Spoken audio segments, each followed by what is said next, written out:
Lena Carver, bloodied and trembling, stands in a trashed Los Angeles hotel room staring at a TV screen blaring, "Pilot suspended after FAA probe." It's a hollow win, hours after she thought she'd crushed Captain Victor Grayson's racism and negligence on a flight from Dallas to LA. But Grayson's smug face cuts in, vowing, "This isn't over." A brick smashes her window, a note screaming, "You're dead, Carver." A seat dispute has ignited a war she never saw coming. How far will this battle rage? Before we dive in, let us know where you're watching from. And if you stand for justice against prejudice, hit like and subscribe for more epic showdowns. Lena Carver strides through the sprawling chaos of Dallas-Fort Worth International Airport, her heels clicking against the gleaming tile floor, a stark contrast to the muffled roar of jet engines outside. At 35, she's a force of nature, an aerospace engineer with a mind sharper than a razor and a reputation for dismantling sloppy safety standards. Her tailored suit, a deep navy number with a subtle pinstripe, hugs her frame, the fabric crisp despite the oppressive Texas heat. 92 degrees Fahrenheit and climbing. She clutches a sleek leather satchel, her lifeline of notes and tech, as she weaves past harried travelers. A mom wrangling two screaming toddlers, a guy in a cowboy hat barking into his phone, a cluster of college kids hauling overstuffed backpacks. Her destination is American Airlines Flight 819 to Los Angeles, where she's due for a critical FAA meeting tomorrow morning. She glances at her watch, 7:45 p.m., plenty of time before the 9 p.m. departure. Her ticket, first class. Seat 3A is a rare indulgence, a nod to the grueling months she's spent crisscrossing the country, auditing airlines and manufacturers alike. She's earned this sliver of comfort, and she's damn well going to enjoy it. The terminal buzzes with life, overhead screens flashing updates, voices crackling through speakers about delays and gate changes. Lena's gate, C12, looms ahead, a beacon amid the storm of humanity. She adjusts her satchel, feeling the weight of her laptop inside, and lets her eyes sweep the scene. A young woman in a hijab fumbles with her boarding pass. An elderly man in a wheelchair waits patiently for assistance. A businessman in a three-piece suit sips a whiskey at the bar nearby. It's a tapestry of stories, each thread tugging at Lena's curiosity, a habit honed from years of piecing together mechanical failures and human errors. She loves airports, the promise of motion, the collision of lives in transit. Today, though, her focus is singular. Get to LA. Nail the meeting. Push for stricter engine maintenance regs. Simple. Or so she thinks. She reaches the gate, the sign above confirming Flight 819 to Los Angeles on time. The boarding area is a mix of polished professionals and casual flyers, some tapping away on laptops, others scrolling phones with glazed expressions. Lena slides into line, her boarding pass already out, the barcode crisp on the paper. The gate agent, a wiry guy with a buzz cut and a tired smile, scans it with a beep, nodding her through. She steps onto the jet bridge, the air cooling as she nears the plane, a Boeing 737-800, its hull gleaming under the tarmac lights. Inside, the cabin hums with pre-flight energy, flight attendants bustling, passengers jockeying for overhead space. Lena spots her seat, 3A, a plush window spot in first class, and feels a flicker of satisfaction. She's traveled enough to know the drill, but this little luxury still sparks a thrill. As she settles in, stowing her satchel under the seat, she catches a figure moving in her peripheral vision. Captain Victor Grayson, 52, broad-shouldered and grizzled, strides down the aisle from the cockpit, his pilot's uniform pristine, gold stripes glinting on his sleeves. His hair, peppered with gray, hints at decades in the sky, 20,000 flight hours logged, a career built on precision and authority. He's barking something at a flight attendant, a petite woman with a tight bun, who nods quickly and scurries off. Grayson's eyes, sharp and cold, scan the first-class cabin, a routine check or so it seems. Then they land on Lena. His stride falters just for a split second, and his lip curls, a twitch so subtle most would miss it. He mutters under his breath to the attendant trailing him, "Who let her up here?" The words are low, but Lena's close enough to catch them, her stomach tightening like a coiled spring. She's heard worse, felt worse, but the sting never dulls.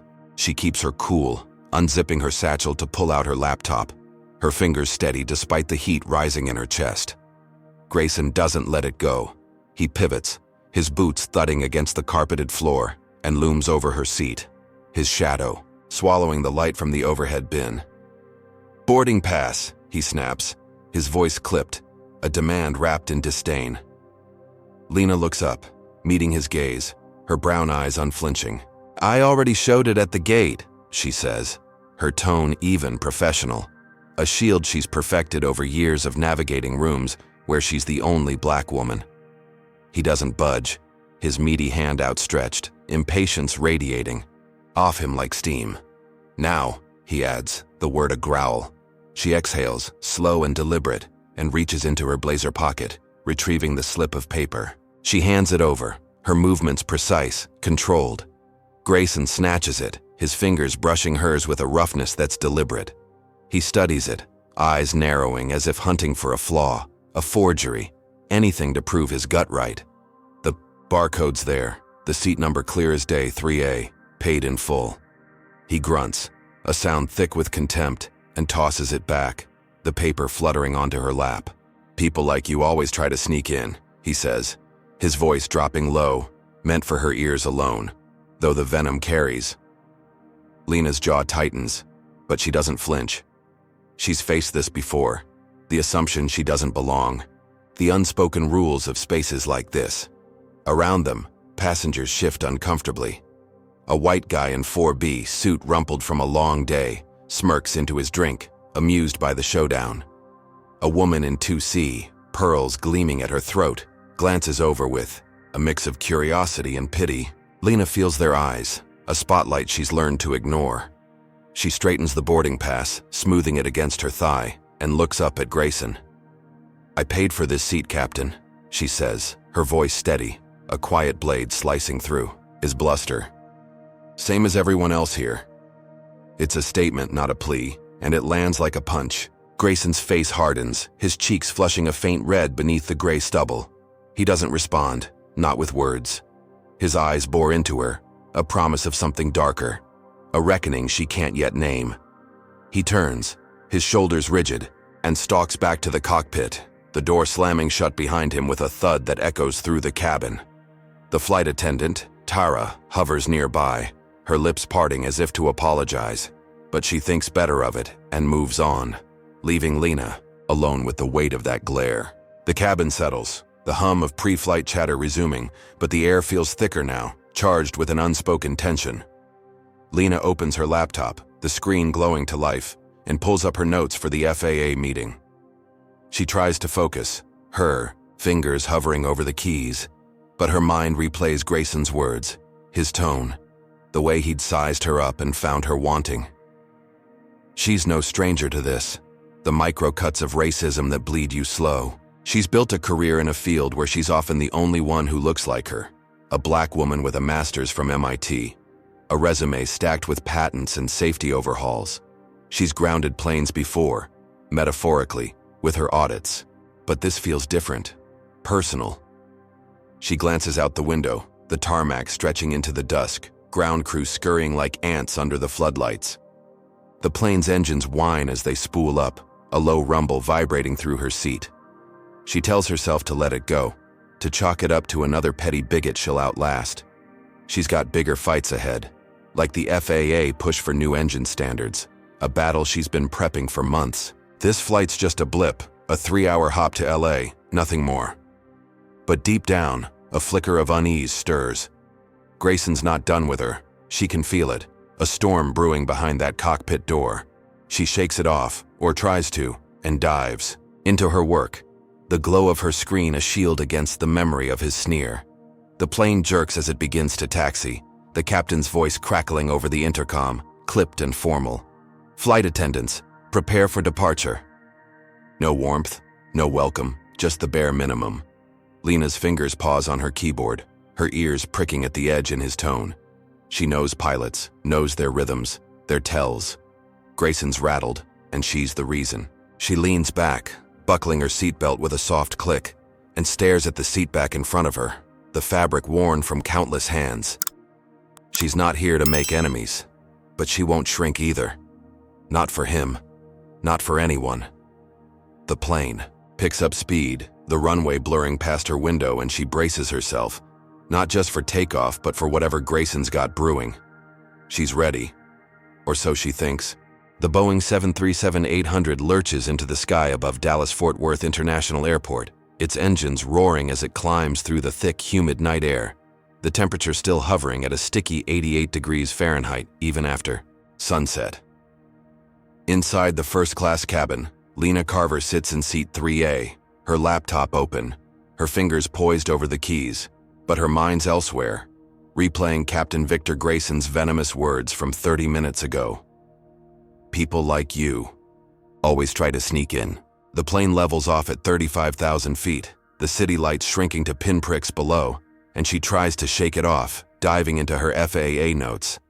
She's got a meeting in LA to prep for, a chance to push for tighter safety regs, and she won't let some bigot derail her focus. But then it happens, a sound that snaps her back to the present, a low, grinding hum rattling through the cabin, faint at first, then sharper, like metal scraping metal. Her engineer's ear perks up, her pulse quickening. She knows planes, knows their quirks, and this isn't turbulence, this is trouble. She glances around, gauging the cabin. The guy in 4B, the smirker from earlier, sips his bourbon, oblivious. The Pearl lady in 2C adjusts her reading glasses, frowning at her novel. No one else seems to notice, or maybe they don't care. Lena's different, though. Her years at MIT, her decade dissecting aircraft failures, they've wired her to catch what others miss. She leans toward the window, peering into the dark, but the wing's too far to see clearly. The grinding pulses again, a jagged rhythm that sets her teeth on edge. Is it a loose bearing? A hydraulic glitch? She can't tell from here, but she knows it's not right. She flags down Tara, the flight attendant with the tight bun, who's weaving through the aisle with a tray of water glasses. "Hey," Lena whispers, keeping her voice low. "You hear that noise? It's not normal." Tara pauses, tilting her head, but the hum fades for a moment, masked by the engine's steady drone. "Probably just turbulence," she says, her smile thin, rehearsed. Lena's not buying it. "I'm an aerospace engineer," she presses, sliding her FAA badge from her blazer pocket, the silver glinting under the cabin lights. "Can you check with the cockpit?" Tara's eyes widen a fraction, caught off guard, but she nods, scurrying toward the front. Lena watches her go, her gut twisting. She's not one to cry wolf, but she's grounded planes before over less, and she's not about to sit quiet while something's off. What's Grayson doing up there? Ignoring it? She imagines him in the cockpit, smug and untouchable, his 20,000 flight hours a shield against doubt. The thought stokes her anger, but she keeps it locked down, her face a mask of calm. Tara's gone maybe 2 minutes when the intercom crackles, Grayson's voice booming through the cabin, sharp and pointed. "Folks, stay in your assigned seats, no wandering." The words land like a slap, the emphasis on assigned, a clear jab at Lena. Passengers shift, a few glancing her way, but she doesn't flinch, her eyes narrowing. He's taunting her, daring her to push back. Does he think she'll just shrink? Take his crap and smile? The grinding kicks up again, louder now, a metallic groan that vibrates through her seat. She clenches the armrest, her knuckles whitening. This isn't her imagination, it's real, and it's getting worse. Tara reappears, her face tighter than before. "Captain says it's fine," she murmurs, avoiding Lena's gaze.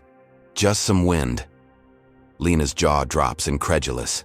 "Wind doesn't sound like that," she snaps, her voice still low but edged with steel. "Tell him to check the flaps now." Tara hesitates, caught between Lena's urgency and the cockpit's authority, but she nods again, disappearing, back toward the front. Lena's mind races, running through possibilities. A stuck actuator, a failing servo, something in the wing's mechanics giving way. She's seen it before. Audited planes pulled from service for less. Why's Grayson brushing this off? Is it pride or something uglier? The cabin door swings open, and there he is, Captain Victor Grayson, storming down the aisle, his broad frame filling the space, his face a thundercloud. Passengers hush, sensing the brewing storm. He stops at 3A, towering over Lena, his arms crossed, his gray-streaked hair catching the light. "What's your problem, princess?" he barks, loud enough for the whole cabin to hear. "You're meddling in my flight." Lena meets his glare, unflinching, her heart pounding but her voice steady. "There's a noise in the wing," she says, "and I'm telling you it's not turbulence. I'm FAA. I know what I'm hearing." He laughs, a short, bitter sound that drips with contempt. "FAA, huh? You don't belong here on this plane or in my world. Sit down and let me do my job." The words hit like a fist, raw and racial, stripping away any pretense. Passengers gasp, the guy in 4B choking on his drink, the Pearl Lady clutching her book. Lena's blood boils, but she keeps it tight, controlled. "Check the flaps," she repeats, "or you're risking every life on board." Grayson's face twists, a snarl forming, but before he can fire back, the grinding spikes, a harsh screech that makes the whole plane shudder. A kid in coach cries out, a woman gasps, and even Grayson flinches. His Bravado 10A buzzes with shock.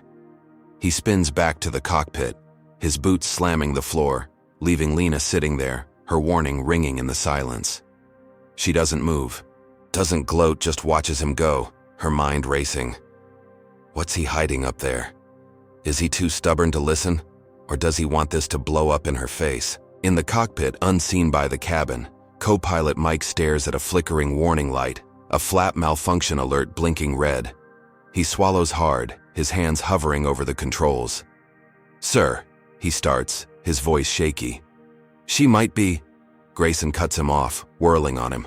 "Don't you dare side with her," he snarls, his finger jabbing the air. "I've got this." Mike shrinks back, young and green, his 3,000 hours no match for Grayson's clout. The light blinks faster, a silent scream, but Grayson turns away, his pride a wall nothing's breaking through. Not yet. Lena leans back in her seat, her breath steadying, her eyes locked on the cockpit door. She's rattled him. She can feel it. But at what cost? She's not just fighting a machine now. She's fighting a man who'd rather crash than admit she's right. What kind of pilot puts ego over lives? The cabin buzzes with whispers, eyes darting between her and the front, the tension thick enough to choke on. She grips her laptop, her lifeline, and wonders how far Grayson will take this. Will he double down, or will the plane force his hand? Hey folks, what do you think? Comment number 1 if you're raging at Grayson's arrogance, number 2 if you're rooting for Lena to shut him down. If you're hooked on this fight for justice, smash that like button and subscribe for the next twist. Will Grayson's pride crash this flight, or will Lena's smarts save the day?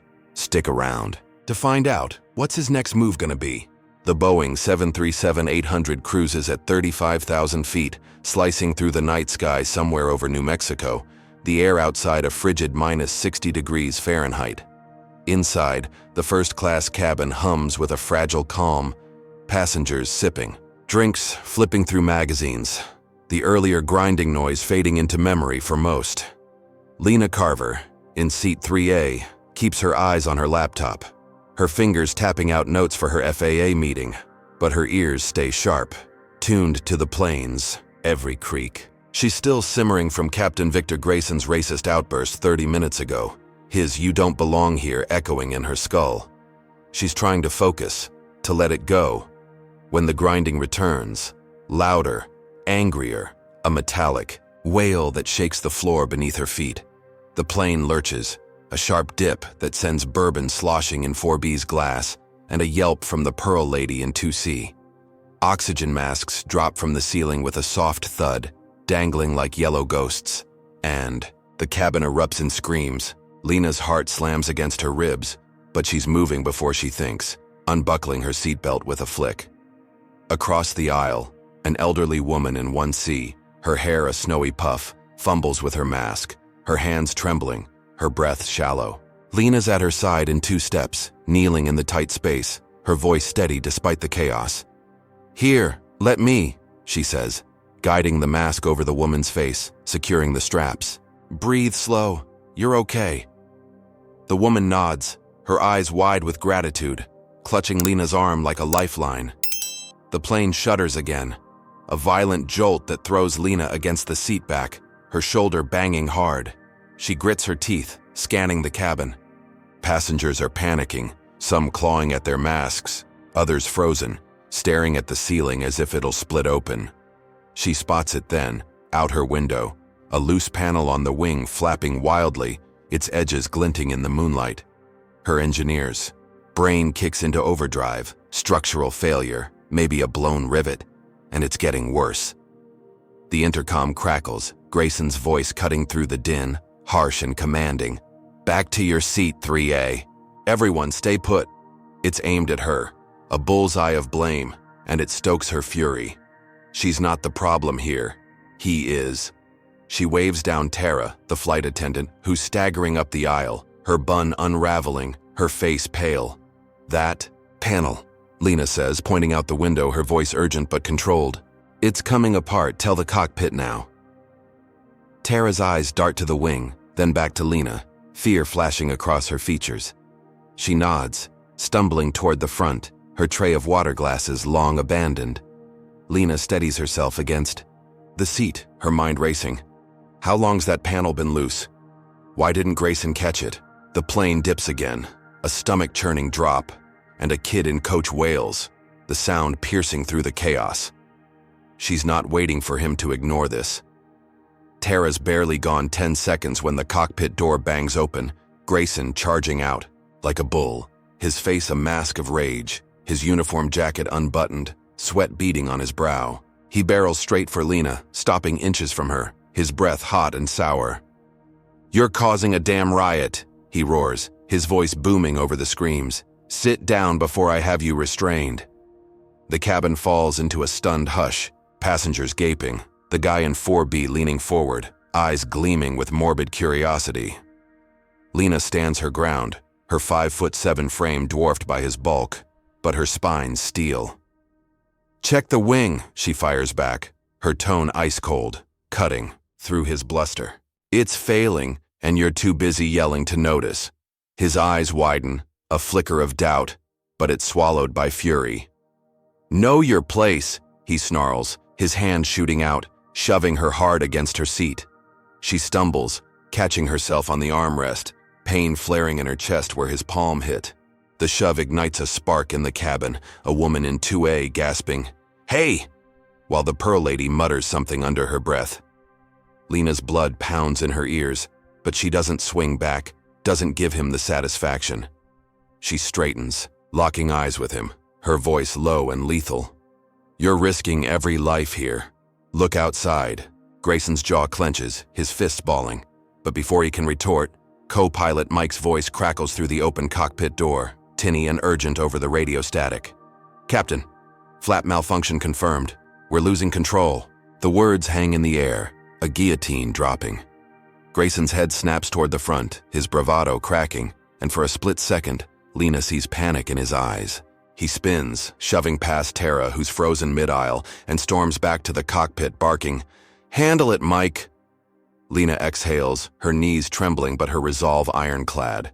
She slides back into 3A, her eyes on the window, the panel still flapping, tearing wider with every shudder. The plane levels out, a shaky recovery, the masks swaying unused as the screams taper to whimpers. Grayson's voice comes over the intercom again, gruff but strained. "Folks, minor issue, under control, stay seated." It's a lie, or half, of one, and Lena knows it. She catches Tara's eye as the attendant passes, her face a mix of guilt and relief. "He adjusted the flaps," Tara whispers, barely audible. "You were right." Lena nods, her lips a tight line. She saved them, forced his hand, but the victory's hollow. Grayson's not done, not by a long shot. He's humiliated now, a caged animal, and she's the one who rattled his bars. In the cockpit, Grayson slumps into his seat, his hands shaking. As he grips the yoke, the flap warning light still blinking, though dimmer now. Mike, 28 and wiry, stares at him, his voice low. "She knew, sir. We could have." Grayson cuts him off, his growl feral. "She's done," he says, his eyes narrowing to slits. That little stunt? She'll pay for it. Mike blinks, swallowing hard, his hands hovering over the controls. He's seen Grayson's temper, but this is different. Personal, a vendetta taking root. The plane steadies, the grinding muted for now, but the air's thick with unspoken threats. Grayson's mind churns, plotting, his pride a festering wound. He's got buddies on the ground, ways to twist this, to make her the villain. She thinks she's won. She's got no idea what's coming. Lena leans back in her seat, her shoulder throbbing where he shoved her, her chest tight from the impact. She pulls her laptop closer, but her hands hover, useless, her focus shattered. The cabin's quieter now, passengers settling, some whispering, about the crazy lady in 3A who stood up to the captain. The guy in 4B shoots her a look, half respect, half disdain, while the elderly woman in 1C mouths a silent, "Thank you." Lena nods, her throat dry. She's no hero, just a woman who knows her stuff, who won't let a plane fall apart because some jerk's too proud to listen. But Grayson's words, "Know your place," burn in her gut, a racist dagger she can't unhear. What's he planning now? She's seen his type, men who'd rather burn it all down than lose face. The plane drones on, the wing holding for now, but she's not naive. This isn't over. She glances out the window again, the panel, still visible, a jagged tear in the moonlight. Her mind ticks through the math. Stress fractures, wind shear, a few more hours to LA. It'll hold maybe, but it shouldn't have to. Grayson's negligence, his refusal to listen, it's a ticking bomb, and she's the one who lit the fuse. She clenches her fists, her nails digging into her palms. She's faced down CEOs, grounded fleets, but this feels raw, visceral, a fight she didn't pick. The cabin lights dim, the flight stretching into the night, and she knows she's in deeper than she planned. Grayson's not just a pilot, he's a threat, and she's his target. The plane hums, a fragile piece, but her gut screams, the worst is yet to come. The Boeing 737-800 touches down at Los Angeles International Airport just past midnight, the runway lights streaking past Lena Carver's window in seat 3A, the air outside a cool 62 degrees Fahrenheit after the desert heat of the flight. The plane's engines wind down, the cabin still buzzing with the aftershocks of the mid-flight chaos, the grinding wing, the oxygen masks, the screams. Lena's shoulder aches where Captain Victor Grayson shoved her 2 hours ago, her chest bruised from his palm, but she's steady, packing her laptop into her satchel with deliberate calm. Passengers around her are shaken but alive, some throwing her grateful glances, others whispering about the troublemaker who dared challenge the captain. The elderly woman in 1C pats her hand as she stands, a silent thank you, while the guy in 4B avoids her gaze, his bourbon long gone. The plane taxis to gate 47, the jet bridge locking into place with a thud, and Lena rises, ready to escape this flying hellbox and make her FAA meeting in 8 hours. She's done her part, saved the day, or so she thinks. The cabin, door swings open and passengers shuffle out, a mix of relief and exhaustion in their steps. Lena's near the front, her satchel slung over her good shoulder, when Captain Grayson's voice cuts through the hum, low and oily, directed at the ground crew waiting outside. "That woman in 3A incited panic," he says, his tone dripping with authority, "nearly crashed us with her stunts." Lena freezes, her breath catching as 2 airport security guards, burly guys in navy polos, pivot toward her, their radios crackling.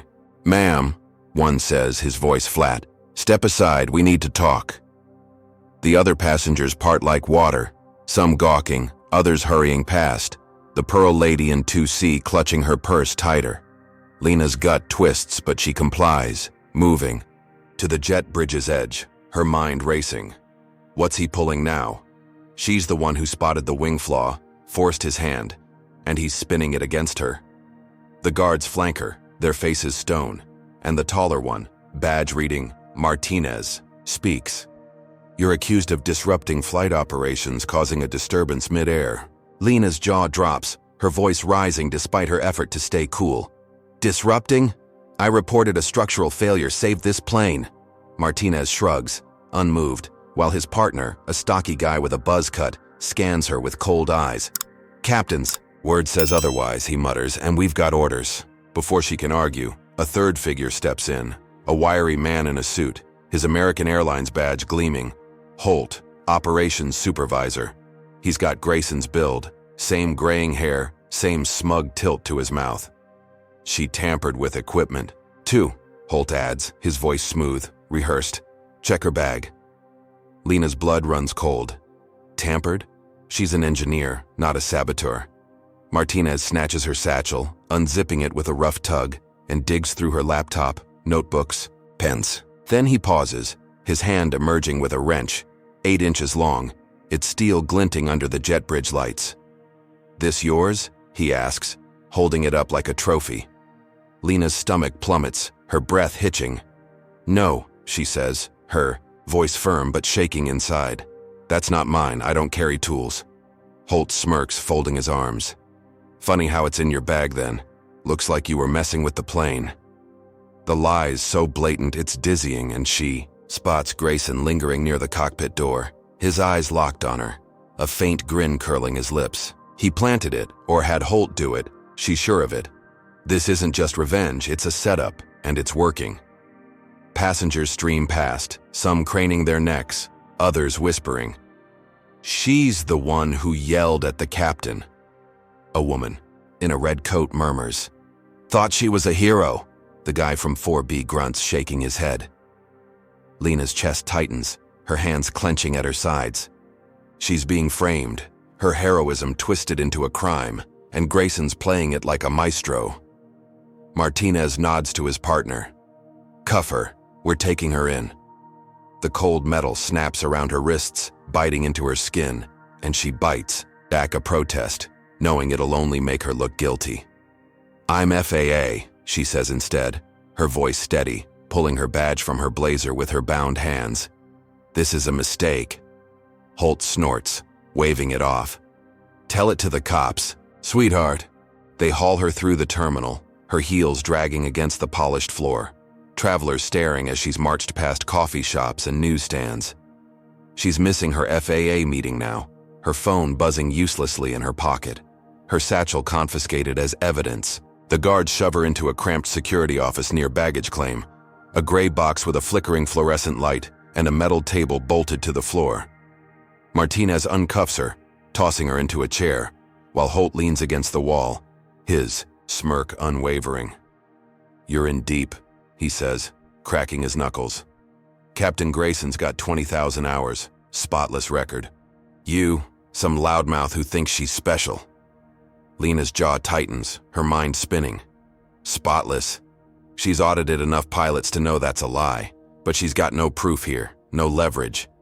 She sits there, the clock ticking past 1 a.m., her shoulder throbbing, her mind racing through options. She could call her FAA contact Jamal, but her phone's in her bag, out of reach. She could demand a lawyer, but they'd stall her, let Grayson's story solidify. The wrench gnaws at her, a perfect plant, small enough to slip in unnoticed during the flight chaos. How'd he do it? Tara? No, she'd been shaken, not complicit. One of his ground crew pals, maybe, when she'd helped the elderly woman. It doesn't matter now, she's the one locked up, and Grayson's out there, free, gloating. She imagines him in the crew lounge, spinning his tale to Holt, painting her as a lunatic who endangered everyone. The thought fuels her, sharpens her focus. She's not done, not by a long shot. The door creaks open and a cop steps in, a lanky guy with a notepad, his badge reading, Officer Reed. Lena Carver? He asks, flipping a page. She nods, sitting straighter. That's me. He scribbles something, then looks up. Captain says you incited a panic, tampered with the plane. Wrench backs him up. What's your side? Lena takes a breath, her voice calm, precise. I'm an aerospace engineer, FAA consultant. I reported a wing panel failure mid-flight, forced the captain to adjust the flaps. Saved the plane. He's framing me because I called him out. Reed's eyebrow lifts, but his face stays neutral.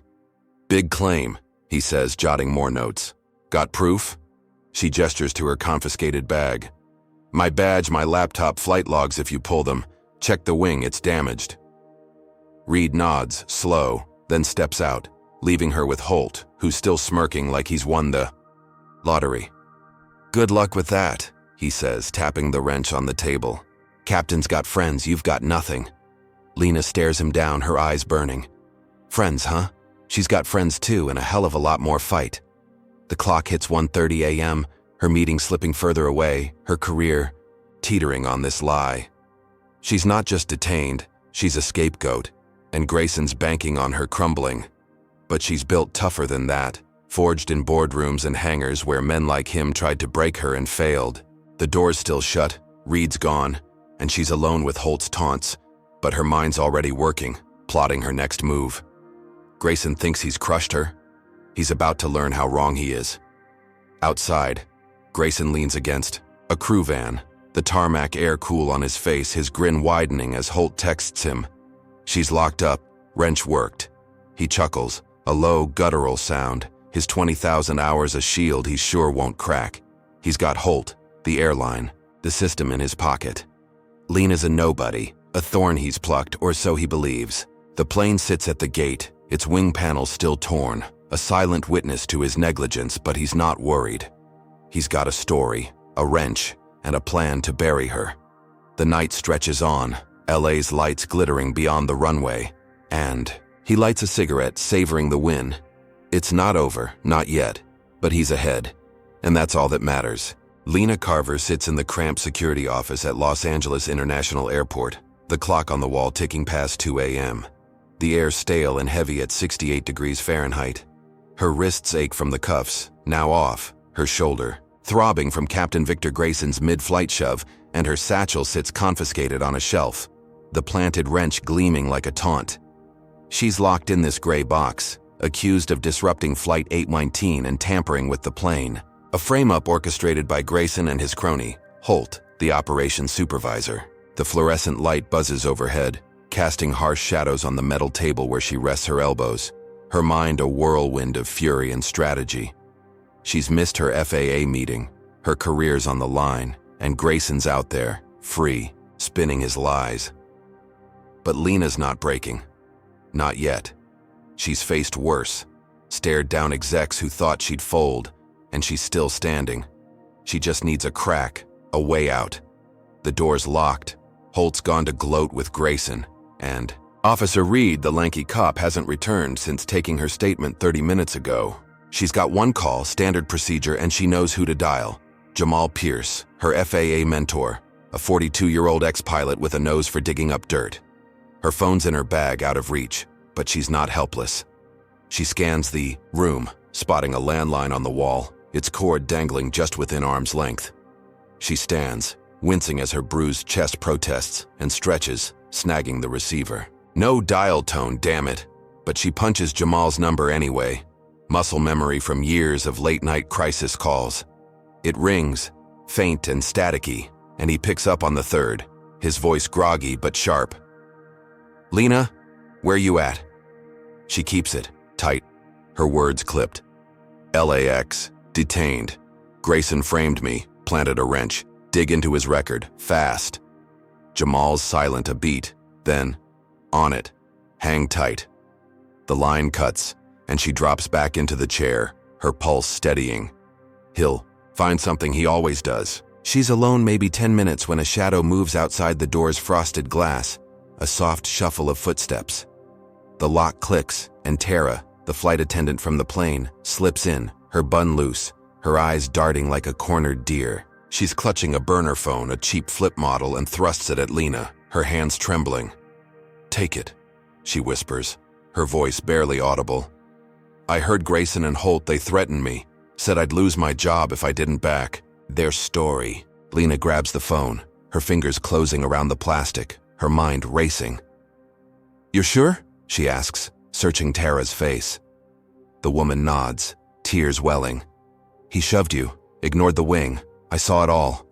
I can't let them do this." Lena's chest tightens, not from the bruise, but from a flicker of hope. Tara's risking everything, a witness in her corner, and it's a lifeline she won't waste. She flips the phone open, its screen glowing dim, and logs into X, her fingers flying over the tiny keys. She's got 50,000 followers. Industry, folks, activists, a network built from years of calling out negligence. Her post is short, brutal.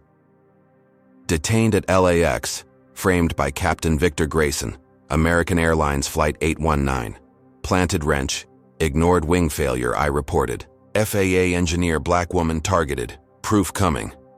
She attaches a blurry photo of the wrench, snapped when Martinez held it up, and hits send. The tweet explodes, retweets spiking within minutes, hashtags like Justice for Lena and Try a Racist Pilot. Trending as the night owls catch wind. She scrolls, her breath catching as strangers pile on. This is insane. Grayson's a disgrace. Protesters start gathering outside the terminal, their chants filtering through the walls. A distant roar growing louder. She's viral, a spark igniting a firestorm, and it's working. The door bangs open, Martinez storming in, his face red, radio crackling with orders. "What the hell did you do?" he snaps, spotting the phone. Lena stands, meeting his glare, her voice ice. "Told the truth. Check X." He hesitates, then glances at Tara, who shrinks back, her hands twisting. The chants outside swell. "Let her go! Let her go!" And Martinez's jaw tightens, his control slipping. His partner, the buzz-cut guard, pokes his head in.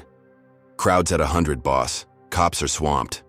Martinez curses, low and vicious, then grabs Lena's arm, yanking her toward the door. "You're out," he growls, "but this ain't over." They march her through the terminal, past gawking travelers, the protester signs flashing in the windows. "No racism in the sky!" She's free, the cuffs off, the air hitting her face as they shove her outside, but it's a hollow win. Her satchel's still inside, her meeting's toast, and Grayson's not done. She's barely 10 steps into the crowd, their cheers washing over her, when a cop car screeches up, lights blazing, tires smoking on the pavement. 2 officers leap out, a beefy guy with a mustache and a wiry woman with a ponytail, their hands on their holsters. "Lena Carver," the guy barks, his voice cutting through the noise. She nods, her stomach sinking. "You're under arrest," he says, pulling cuffs from his belt. "Assault on Captain Grayson, mid-flight." The crowd gasps, boos erupting, phones filming as the cuffs snap back on, tighter this time, biting into her wrists. Lena's head spins, her breath shallow. Assault? She didn't touch him, he shoved her. Tara saw it. She twists, spotting Grayson across the tarmac, leaning against a crew van, his grin wide and feral. He's flipped it again, turned her jailbreak into a new trap, and it's worse, a felony charge that could bury her. The cops haul her to the car, the crowd surging, some shoving at the officers, others screaming her name. "I'm innocent," she yells, her voice raw, but the door slams shut, muffling the chaos. Inside, the mustache cop drives, the woman scribbling in a notepad, neither meeting her eyes. "He's lying," Lena says, her tone steady despite the panic clawing her chest. "Check the flight, the witnesses." The woman glances back, her face blank. "Captain filed a report, says you attacked him when he tried to calm the panic." Lena's fists clench, her nails digging into her palms. He's got no shame, no limit, and she's the one paying. The car peels out, the airport shrinking behind her, and she leans back, her mind racing. Jamal's digging, Tara's on her side. The public's raging.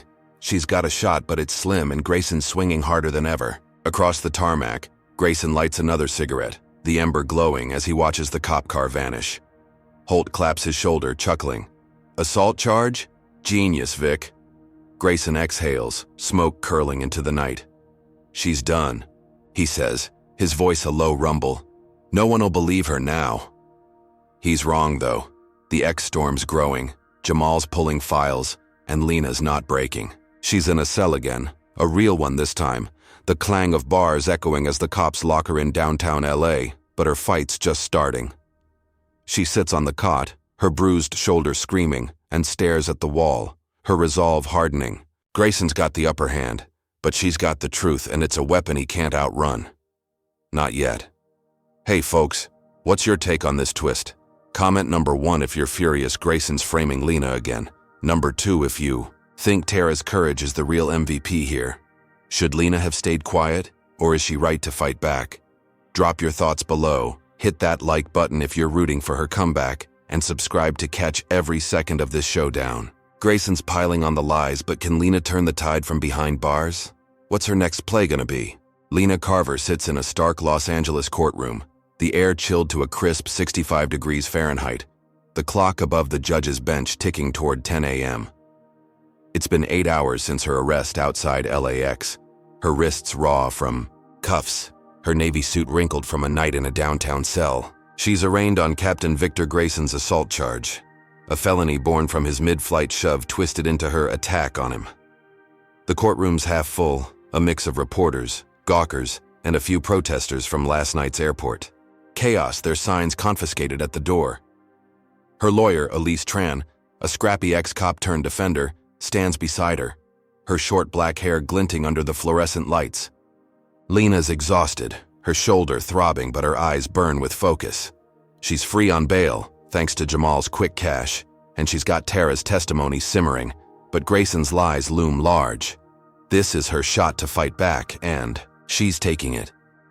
The judge, a wiry woman with gray curls and a no-nonsense stare, bangs her gavel, silencing the murmurs. Case number 81924, State versus Lena Carver, she intones, peering over her glasses. The prosecutor, a slick guy in a pinstripe suit named Voss, rises, his voice smooth as oil. Your Honor, the defendant assaulted Captain Victor Grayson. Mid-flight on American Airlines 819, causing panic and endangering passengers. We've got 2 witnesses, plus the captain's statement. Lena's stomach knots, but Elise leans in, whispering, "We've got this." The judge nods to Voss. Proceed. He calls his first witness, a beefy white guy in a golf polo, mid-40s, who swears Grayson's tale. She lunged at him, screaming when he tried to calm her. The second, a pinched woman in a floral dress, echoes it, her voice trembling, for effect.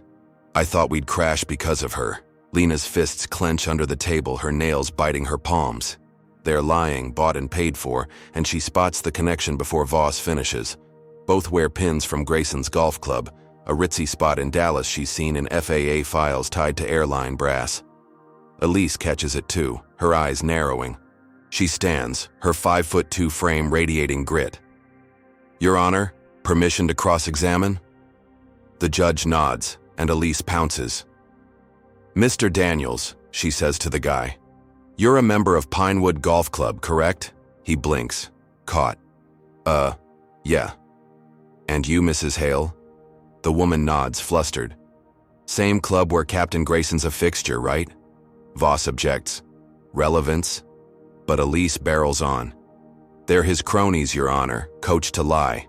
The judge leans forward, intrigued, as Elise pulls a photo from her briefcase, a grainy shot of Grayson, Daniels, and Hale at a club event, laughing over beers. Obtained legally via public records, she adds, sliding it to the bench. The courtroom buzzes, reporters scribbling, and Lena's pulse quickens. Elise is a bulldog, tearing Grayson's setup apart. She calls Tara next, the flight attendant stepping up, her hands twisting, her voice shaky but clear. He shoved her, Tara says, pointing at Lena. She warned him about the wing. He ignored it, then blamed her. Voss tries to rattle. You're new, easily confused. But Tara holds firm. I saw what I saw. Lena's turn comes and she stands, her voice steady despite the ache in her chest. I'm an FAA consultant, aerospace engineer. I reported a flap failure. He dismissed me with racial slurs, shoved me when I pressed. He's covering his negligence. She lays out her creds, MIT degree, 10 years grounding sloppy planes, and the judge listens, her pen tapping. Voss smirks, but it's weaker now, his witnesses crumbling. The judge calls a recess, 10 minutes that stretch like hours. Lena pacing with Elise in a side room, the air thick with coffee and tension. We've got him, Elise says, cracking her knuckles. Those golf buddies tanked it. Lena nods. Hope flickering, but her gut warns her. Grayson's too slippery. The gavel bangs again and the judge returns, her face unreadable. Based on conflicting testimony and evidence of bias, she says, I'm dismissing the assault charge. Insufficient grounds. The room erupts, cheers from the back, Voss slumping, and Lena exhales, her knees weak. Freedom, a win, her name cleared. Elise grins, clapping her back, and Lena feels the weight lift, the cell's clang fading. She's out, she's whole, or so she thinks. She steps into the courthouse hall, the marble cool under her heels. Reporters swarming, but Elise waving them off. Statement later, she snaps, guiding Lena to the exit. The sun blazes outside, 80 degrees Fahrenheit. LA's sprawl shimmering beyond the steps. Lena's elated, her mind already on Jamal's dig into Grayson's record, Tara's courage. The X-storm still raging. She's beaten his lie, exposed his crew, and she's ready to breathe. But then it hits, a process server in a cheap suit darting from the crowd, slapping a thick envelope into her hands. Lena Carver, you've been served, he says, vanishing as fast as he came. She rips it open, her breath catching. A defamation. Lawsuit from Grayson. $5 million demanded, claiming she slandered his spotless career. Her victory sours, her chest tightening again. The papers detail his spin. Lena Carver, disgruntled passenger, fabricated lies to ruin a veteran pilot. Attached is a press release from his lawyer, a shark named Cutler, tied to American Airlines execs. She's a fraud, it reads, destroying a hero. Lena's head spins, her win unraveling as cameras flash, reporters shouting, Miss Carver, response? She shoves the papers at Elise, who scans them, her jaw dropping. He's counterattacking, Elise says, and they've leaked it already. Lena checks her phone, X exploding with Cutler's smear. FAA wannabe tanks pilot's life.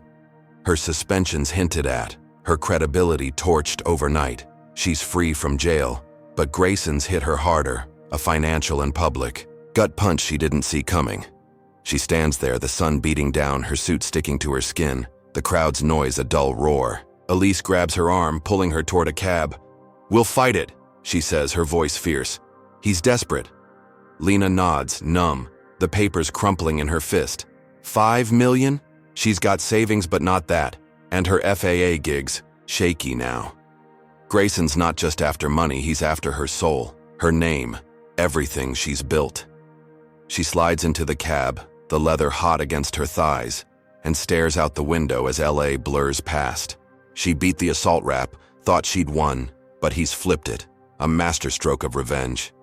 Her phone buzzes, Jamal's text. Found dirt, Grayson's got crash cover-ups, call me. Hope flickers again, faint but real. She's down, bruised, but not out. Across town, Grayson sits in a diner, a greasy spoon off the freeway, his pilot's cap on the table, a coffee steaming in his hands. Cutler's with him, a wiry guy in a $1,000 suit, grinning like a fox. Lawsuits. Gold, Cutler says, sipping an espresso. She'll buckle or she'll bleed cash fighting it. Grayson chuckles, his gray stubble catching the light. Told you she'd pay, he says, his voice low, triumphant. He's humiliated from the flight, stung by the dismissal, but this is checkmate, or so he thinks. The press is eating it up, his hero narrative spreading, and Lena's the villain now. He leans back, savoring it, oblivious to Jamal's digging, Tara's resolve, the storm brewing. He's ahead, 5 million steps ahead, and he's loving every second. Lena's cab rolls through traffic, her mind churning. She's got Jamal's lead, Elise's grit, but Grayson's lawsuit is a beast, a new cage tighter than any cell. She beat one trap, only to land in another, and it's worse, a slow bleed she can't outrun. Her shoulder aches, her chest burns, but her eyes harden. He thinks she'll fold. He's wrong. She's fought bigger monsters, and she'll fight this one too. The cab stops at her hotel, the day stretching ahead, and she steps out, the papers heavy in her hand. This isn't over. Not by a long shot. Lena Carver slumps in her Los Angeles hotel room, the air conditioning humming at a steady 70 degrees Fahrenheit, the clock on the nightstand glowing 3 p.m. It's been 5 hours since Captain Victor Grayson's defamation lawsuit slammed into her life outside the courthouse, a $5 million dagger aimed at her name and bank account. Her navy suit hangs crumpled over a chair, her shoulder still aching from his mid-flight shove, her chest bruised but her resolve unbowed.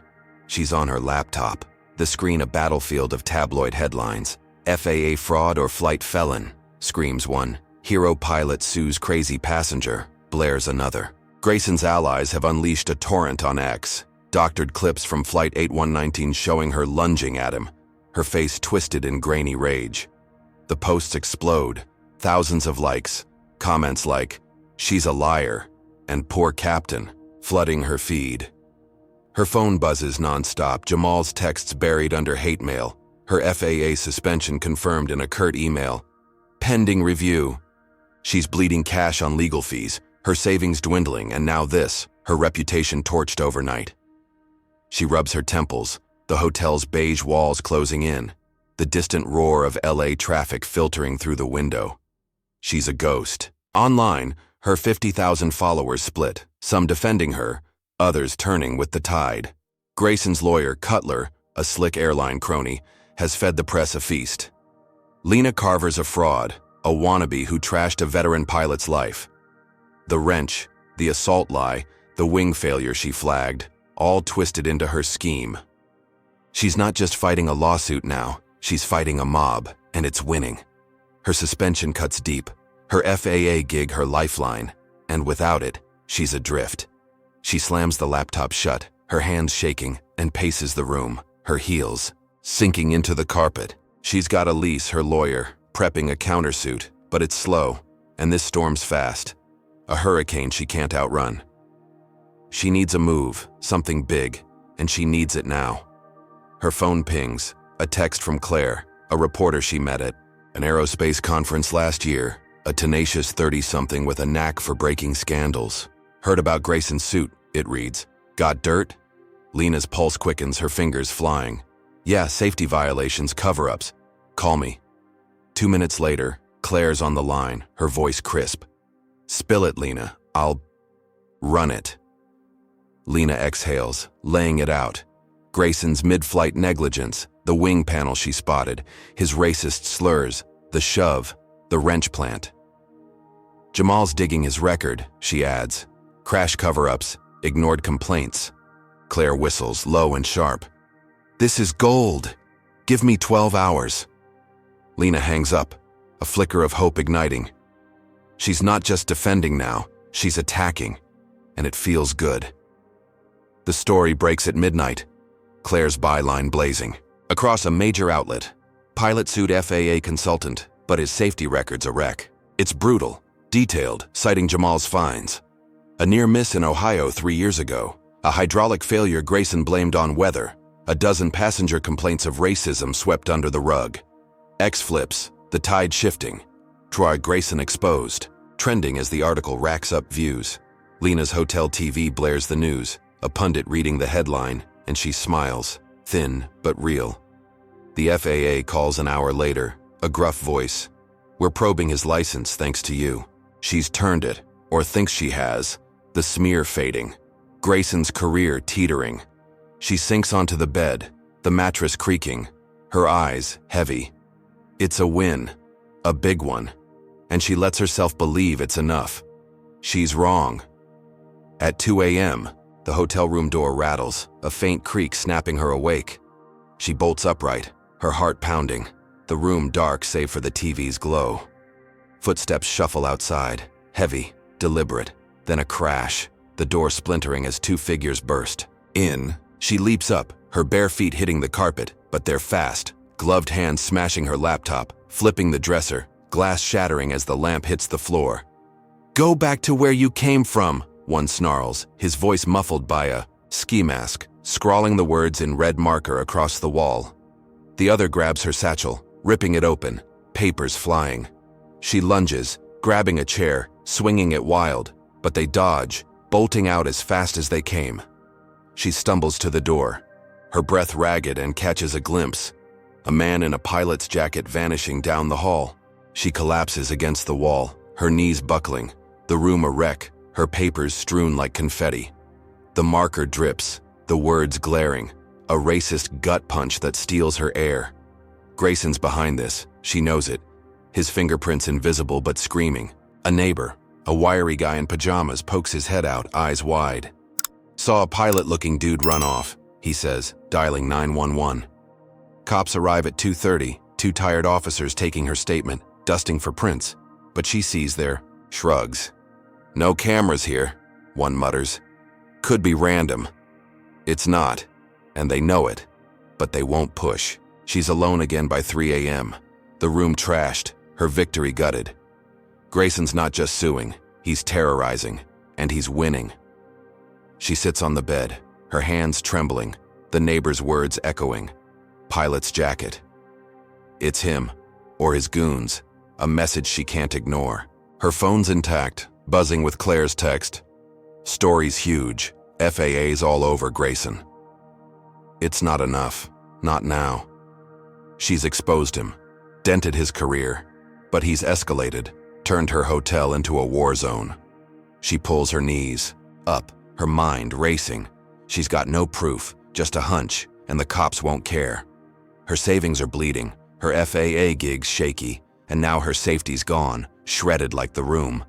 She's fought racism before, subtle cuts in boardrooms, but this is raw, violent, a beast she can't outsmart yet.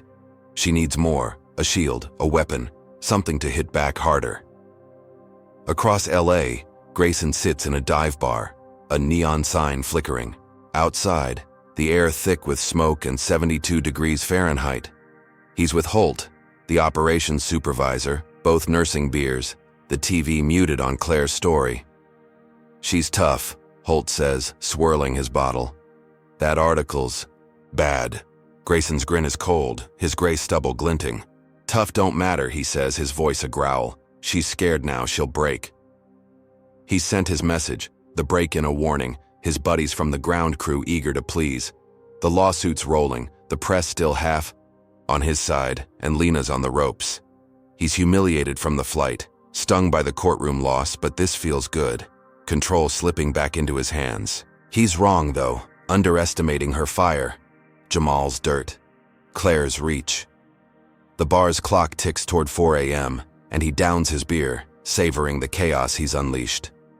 Lena stands, her bare feet crunching glass, and grabs her phone, texting Elise. "Room trashed. Grayson's work. Need you." She's not sleeping. Not tonight. Her eyes scanning the wreckage.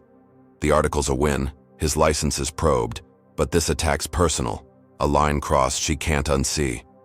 She's got no proof, just a neighbor's word, and the cops are useless, but her resolve hardens. She's down, her hotel a crime scene, her name a punching bag, but she's not out. She's fought bigger storms, and Grayson's just made it personal. She picks up a torn paper, her FAA notes, and clenches it, her jaw tight. He thinks he's broken her? He's about to see what she's made of. The night drags on. LA's. Lights pulsing outside, and she's ready, or thinks she is, for the next blow. Lena Carver stands amid the wreckage of her Los Angeles hotel room, the air still at 70 degrees Fahrenheit. The clock on the nightstand shattered at 3:15 a.m. Glass crunches under her bare feet.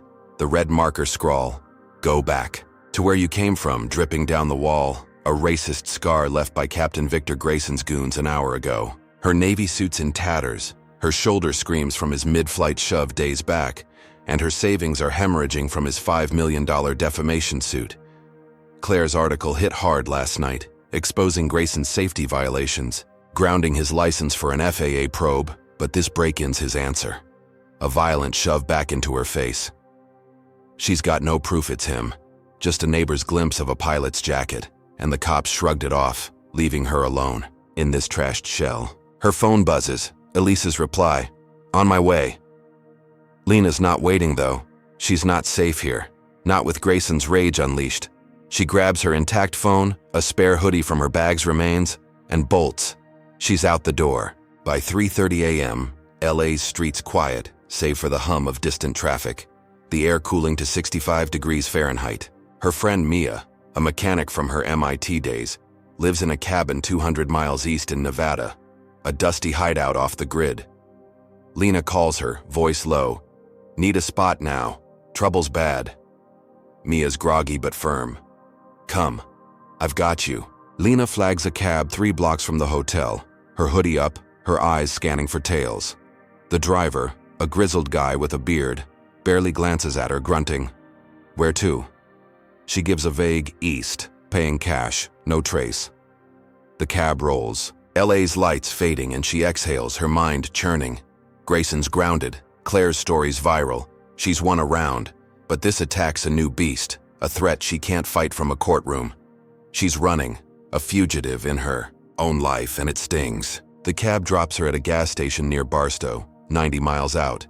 The desert stretching dark and endless, the air dipping to 58 degrees Fahrenheit. She hitchhikes from there, a trucker named Sal, a burly guy with a CB radio, picking her up. Headed to Vegas, he says, eyeing her hoodie. Close enough, she replies, climbing in. The ride's quiet, Sal's country tunes crackling, and she lets herself relax, the miles piling up. By 6 a.m., she's at Mia's cabin, a weathered shack off a dirt road near Searchlight, Nevada. The sun creeping up, the temp climbing to 62 degrees Fahrenheit.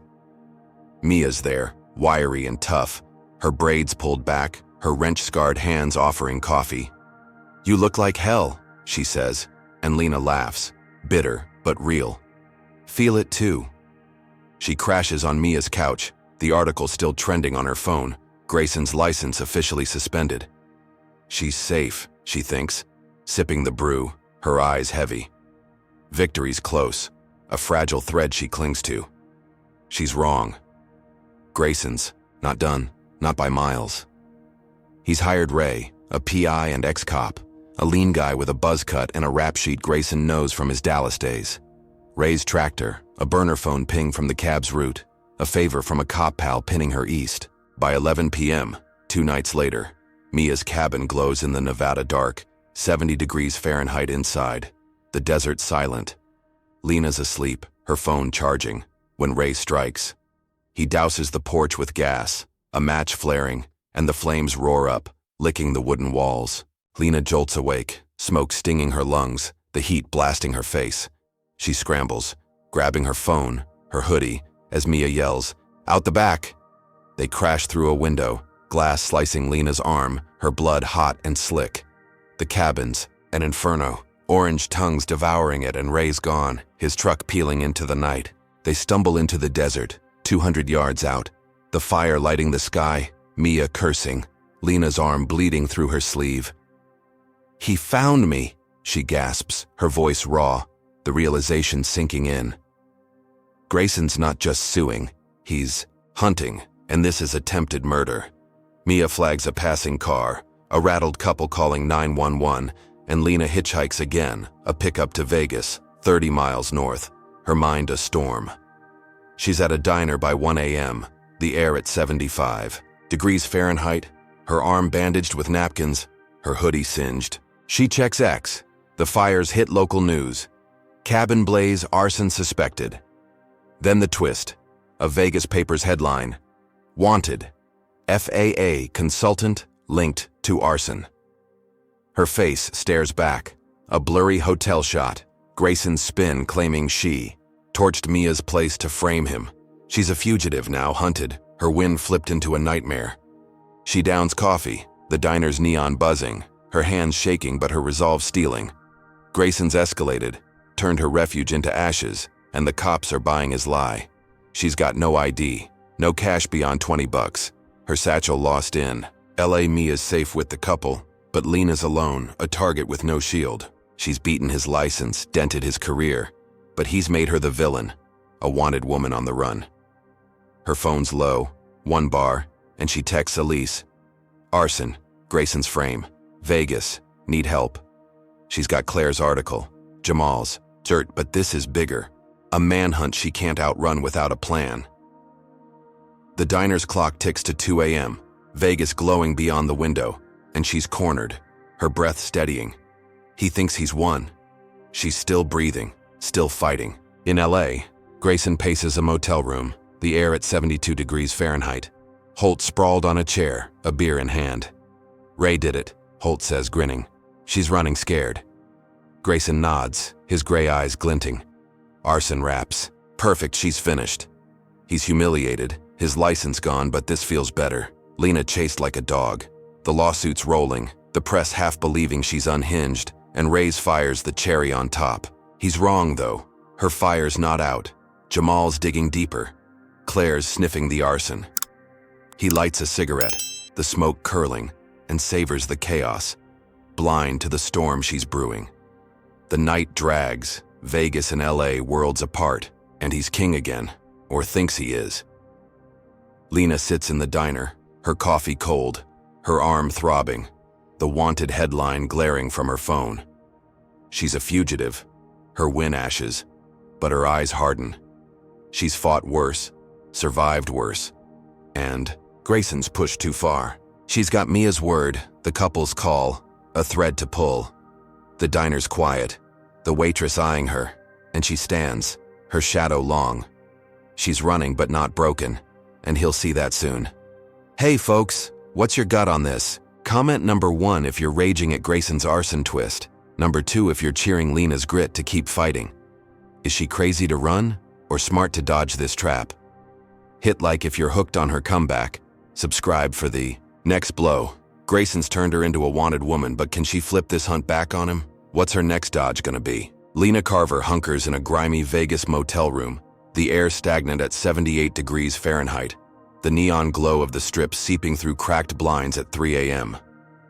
It's been 24 hours since Captain Victor Grayson's PI torched Mia's Nevada cabin, framing her as an arsonist, her face now plastered on wanted posters across the state, her arms bandaged with diner napkins, a shallow gash from the escape window throbbing, her singed hoodie reeking of smoke.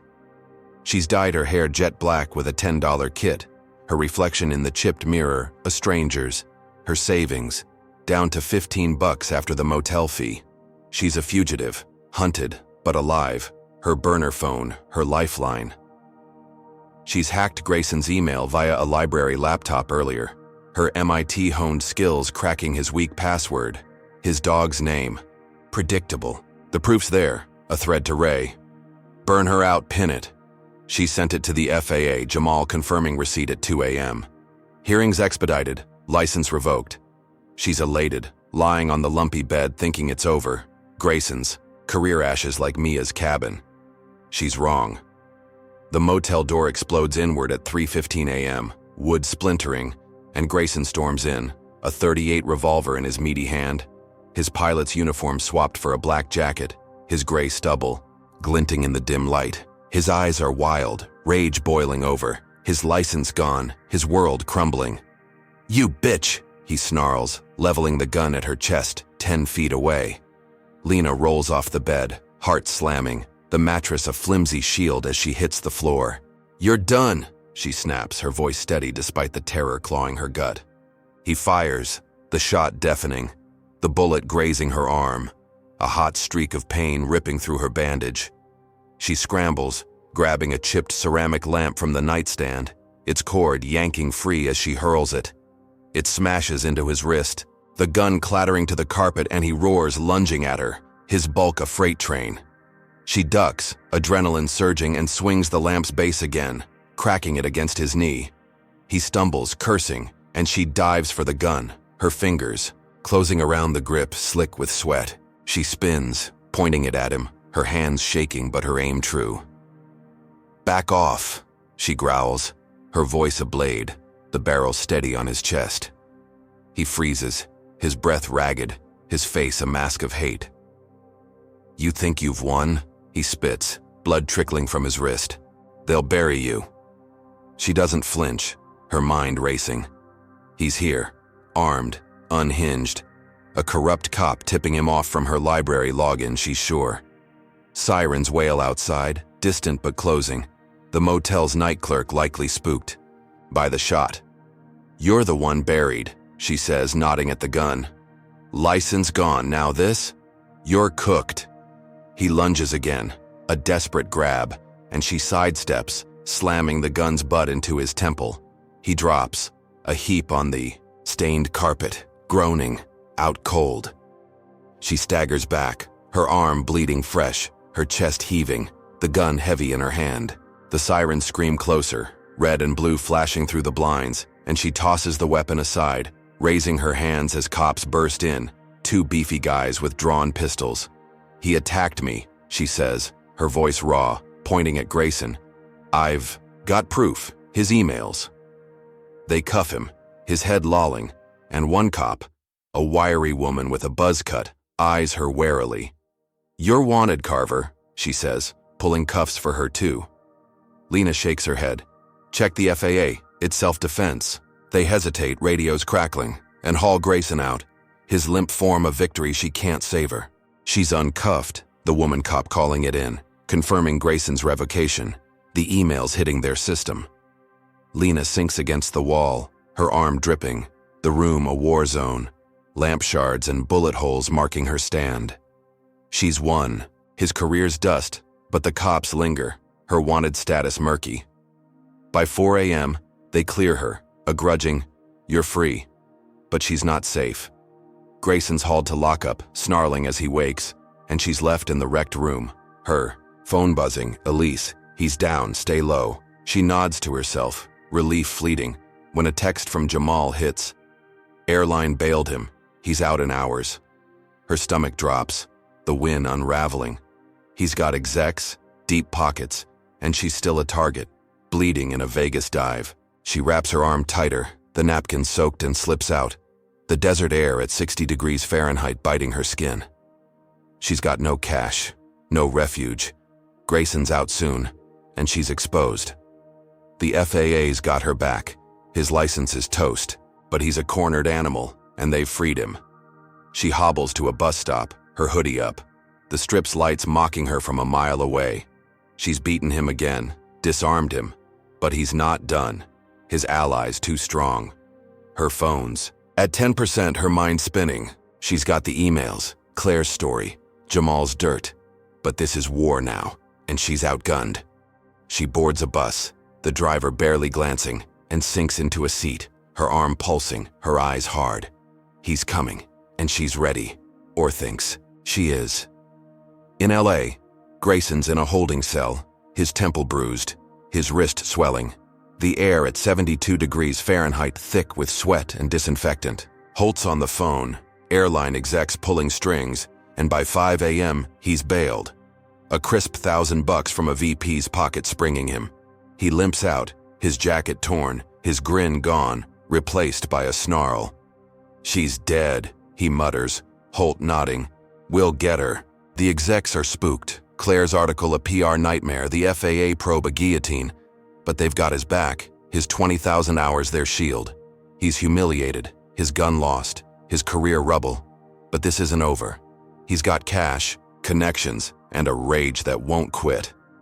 The Vegas night fades, dawn creeping, and he's free, plotting, blind to Lena's fire, her next move simmering. Lena's bus rumbles south, her arm a dull ache, her mind a steel trap. She's got no safe house, no cash, but she's got proof. Grayson's emails a noose tightening.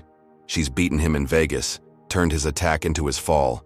But he's out, his execs a shadow army. She's a fugitive no more, the arson lie cracking, but she's exposed. A lone woman against a machine. Her phone dies, the screen black, and she stares out the window, the desert blurring past. She's won this round, his license revoked, his assault foiled, but it's not enough. He's loose, and she's running, her breath steadying. She's fought bigger battles, and this one's personal now. The bus rolls on, dawn breaking, and she clenches her fist, her resolve iron. He thinks she's finished? He's about to see her rise. Lena Carver crashes at Elise Tran's San Diego apartment, 300 miles south of Vegas. The air a steady 74 degrees Fahrenheit, the clock on the kitchen wall ticking past 6 p.m. It's been 12 hours since Captain Victor. Grayson's gun grazed her arm in that motel showdown, her bandage now a proper gauze wrap from Elise's first aid kit, the pain a dull throb beneath her borrowed sweatshirt. She's off the bus, her cash gone, her phone dead, but safe, or so she thinks, in this cluttered hideout, books and case files stacked high.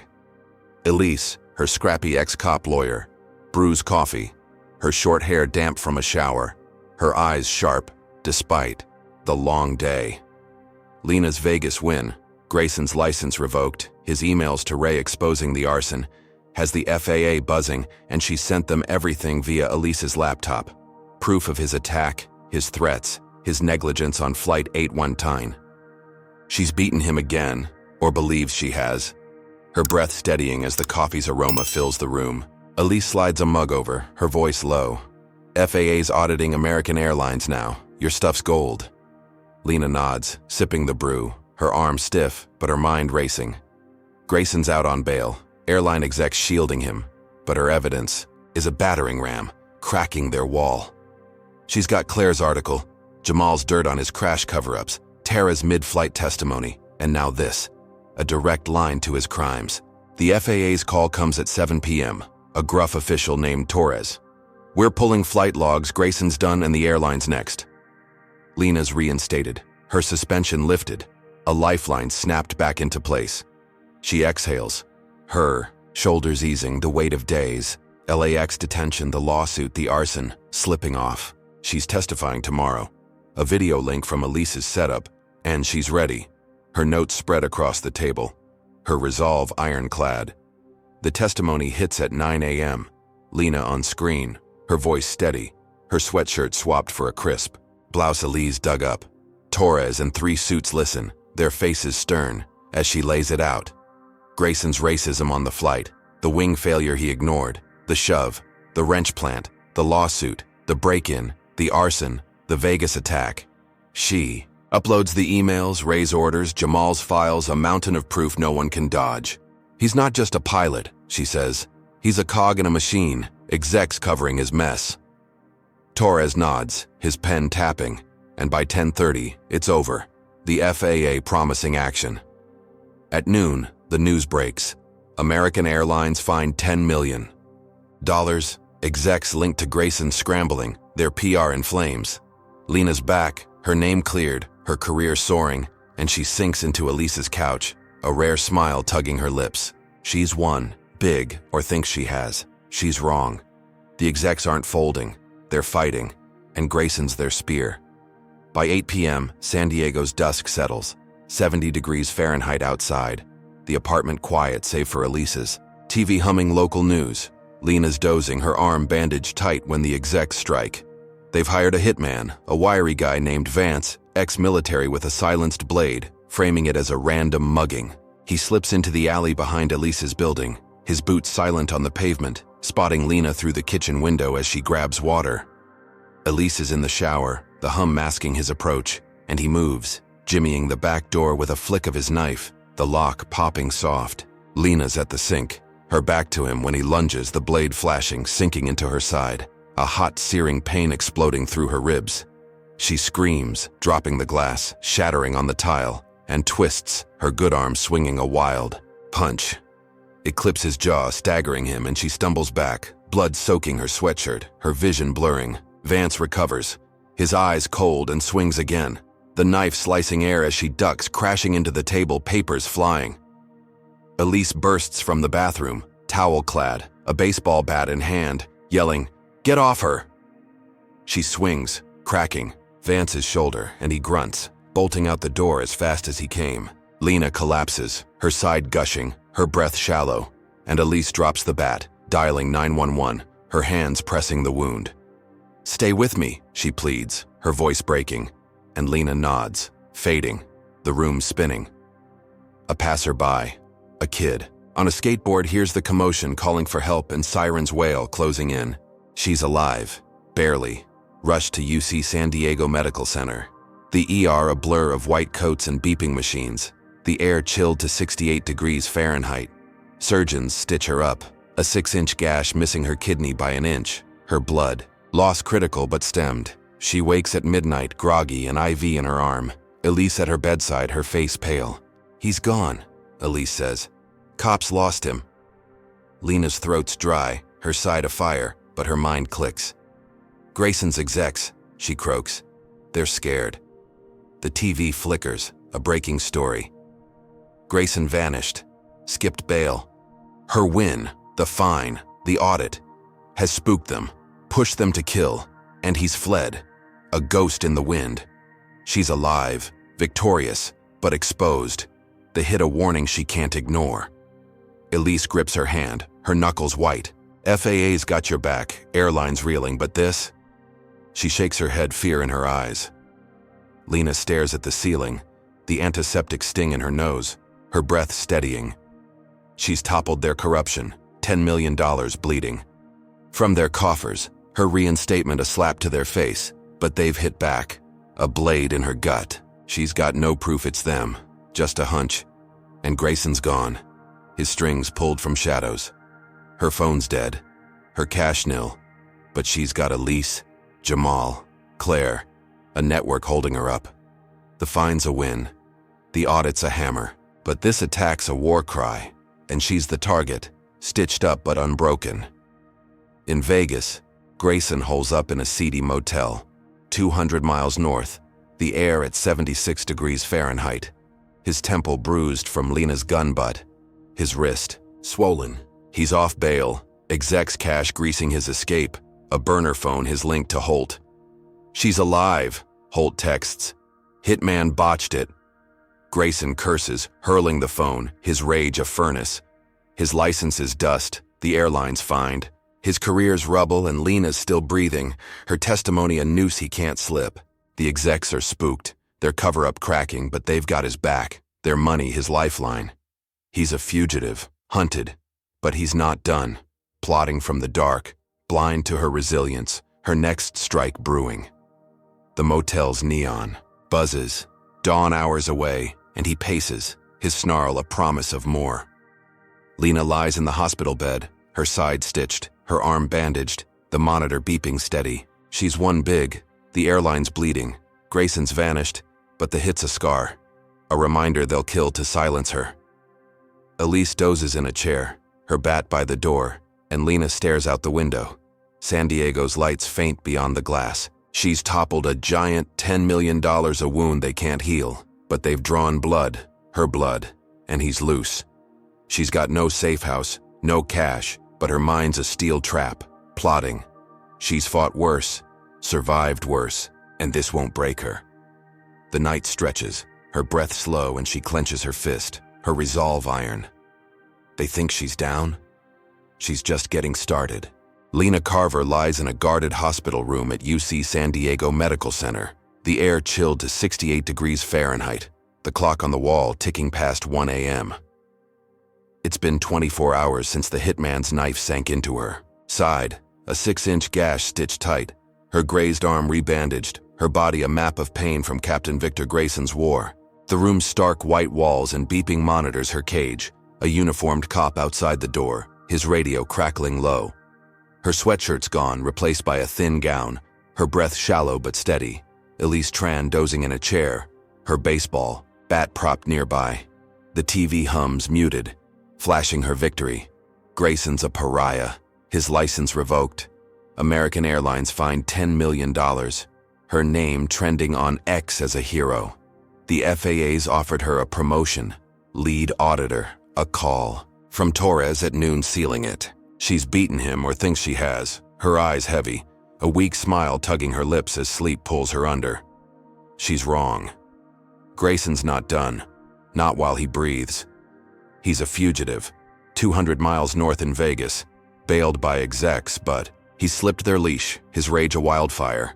By 2 a.m., he's in San Diego, a stolen janitor's uniform, gray scrubs, a cap pulled low, his ticket past the cop.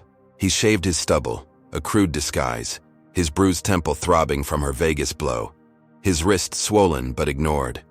He's got a syringe, pilfered from a clinic, loaded with potassium chloride, a silent killer masked as a heart attack. The hospital's night shift is thin, corridors dim, and he moves, a shadow among shadows, his boots silent on the tile. The cop outside Lena's room yawns, his back to the hall, and Grayson slips in, the door creaking soft, his breath held as Elise stirs, but doesn't wake. Lena's asleep, her chest rising slow, the IV line snaking from her arm to a drip bag. He looms over her, his eyes glinting, a snarl twisting his lips. "You should have stayed down," he mutters, uncapping the syringe, the needle gleaming. He's lost everything, his career, his pride, his freedom, and she's the why, a black woman who dared defy him. He jams the needle into the IV port, his thumb on the plunger, and pushes, the poison seeping in, a cold flood she doesn't feel. Her monitor beeps faster, erratic, her breath hitching, and he steps back, savoring it. Her death his last win, but fate's not his. A nurse, a young woman with braids and a clipboard, enters, her gasp sharp as she spots him. "Hey!" she yells, dropping the board, lunging for the call button. Grayson bolts, the syringe clattering.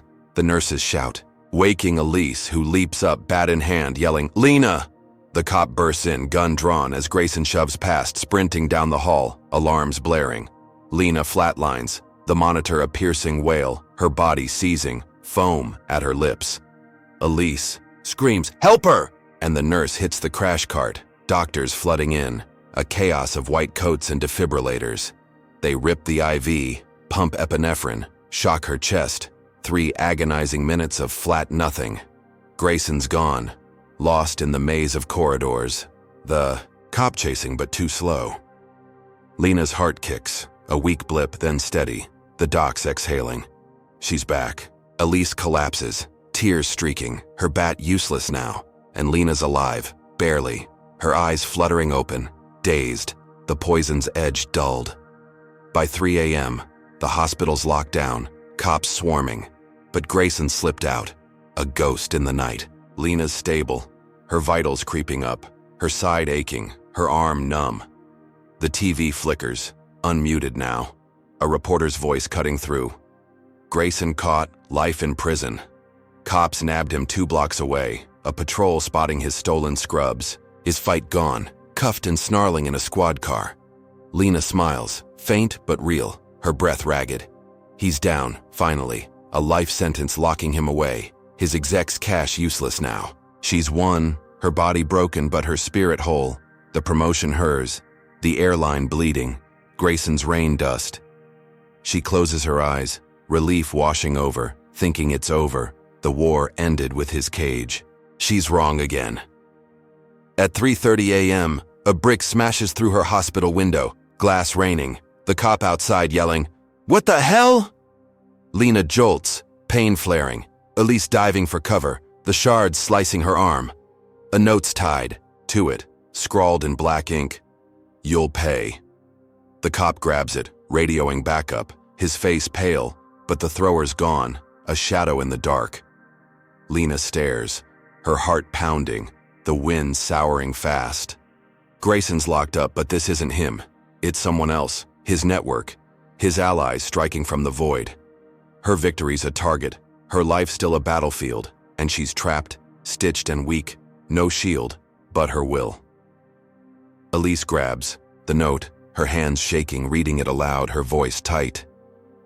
"They're not done," she says, meeting Lena's eyes, fear mingling with fury. The cop calls it in, possible accomplice, but Lena knows it's deeper, a web she's barely scratched. The FAA's win, the fine, her promotion, they've enraged a beast, execs or cronies or both, and Grayson's fall's just fuel. She's alive, he's caged, but the brick's a promise, a new war dawning.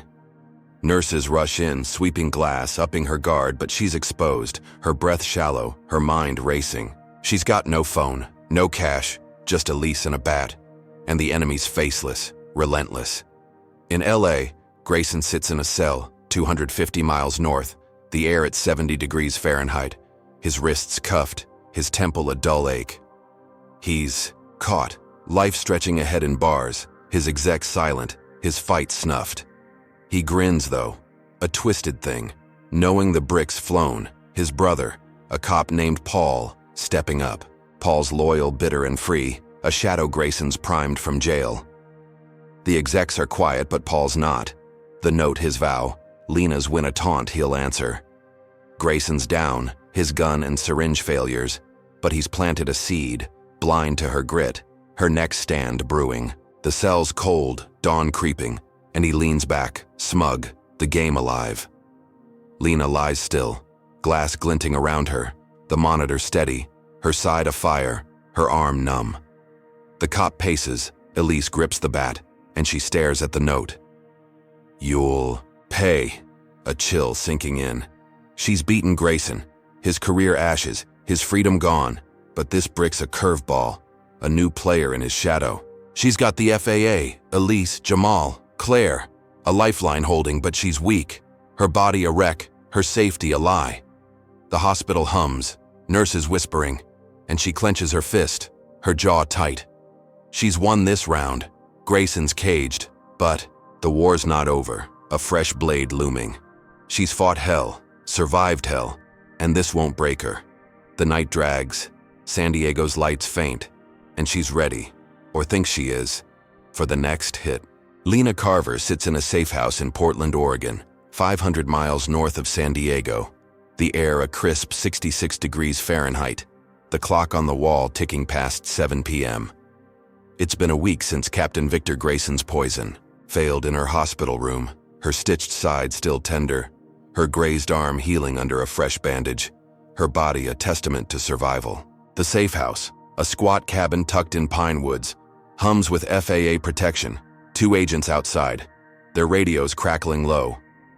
She's in a borrowed flannel, her Navy suit long gone, sipping tea Elise brewed before heading back to San Diego. From the brick through her hospital window, its note, "You'll pay," lingers, a shadow cast by Grayson's allies. But she's alive. His life sentence sealed, the airline fined $10 million, her promotion to lead auditor locked in. She's won, her name a beacon on X, hailed as a hero who toppled a racist giant. She exhales, the tea warming her hands, thinking the war's done, the enemy broken. She's wrong, but not for long.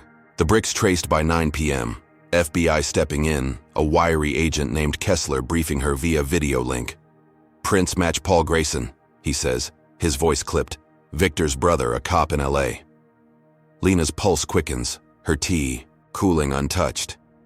Paul, a burly 48-year-old with Victor's gray eyes, was fired yesterday, her report to the FAA citing his threats, his badge stripped after he tossed that brick. Kessler's team nabbed him in a dive bar, his snarl caught on body cam, his rant, "She ruined us," a confession tying him to Victor's vendetta.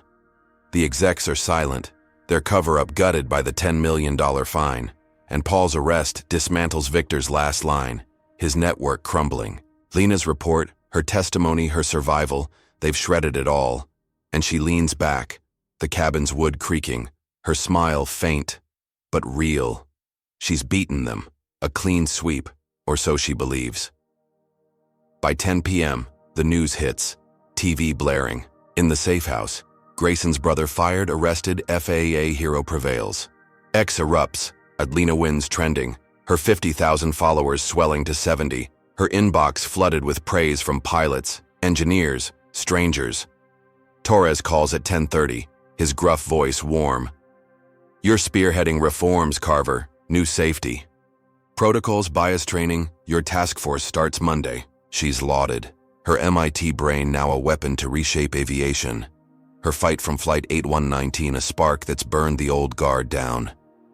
She stands, pacing the cabin, the pine scent sharp, her side aching but her spirit soaring. Paul's caged, Victor's locked for life, the airline's reeling and she's on top. Her victory a fortress she's built from blood and grit. She's safe, 500 miles from the chaos, agents at her door, and she lets herself feel it, the win she's clawed for. She's wrong again, and the twist hits like a freight train. At 11 p.m., Jamal texts, urgent. "Found Grayson's prison letters, check email." She grabs her new phone, FAA issued, and opens it, her breath catching. Victor's scrawled, notes from lockup, smuggled out, detail a nationwide pilot boycott. His final play from a cell 250 miles south. "She thinks she's won," he writes, "but we'll crash her world, ground every plane, bleed the industry dry." He's rallied pilots, old guard cronies bitter at her reforms, promising chaos. No flights till she's gone. Lena's jaw drops, her tea crashing to the floor, the mug shattering. The FAA's buzzing, Torres calling back. Reports of pilots walking out, 10% already, it's him. Her victory flips, a triumph turned trap. Her reforms the fuse for an industry implosion she never saw coming. She laughs, bitter and sharp, the cabin's warmth mocking her. She's beaten Grayson, his brother, his execs, grounded his career, fined his shield but he's flipped it. A masterstroke from bars. The boycott's real, X lighting up with armored pilot strike, planes idling at gates, passengers stranded.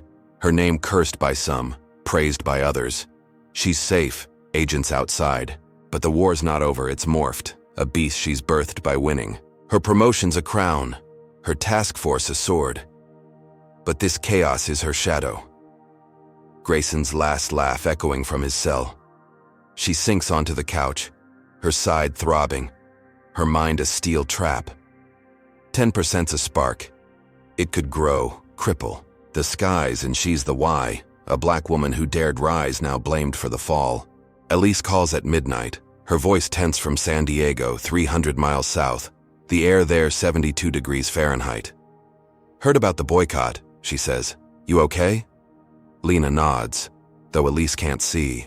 Her flannel sleeve, brushing her stitched side. Yeah, but it's bad. Elise curses. He's buried. How's he pulling this? Lena stares at the letters, scanned and stark on her screen. He's got loyalists, bitter pilots, they're his army. The FAA's scrambling, Torres texting. Meeting tomorrow, we fight this.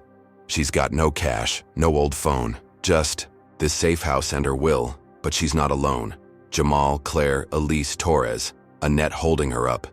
The boycott's a curveball, a war she didn't plan, but she's fought worse, survived worse, and she'll fight this too.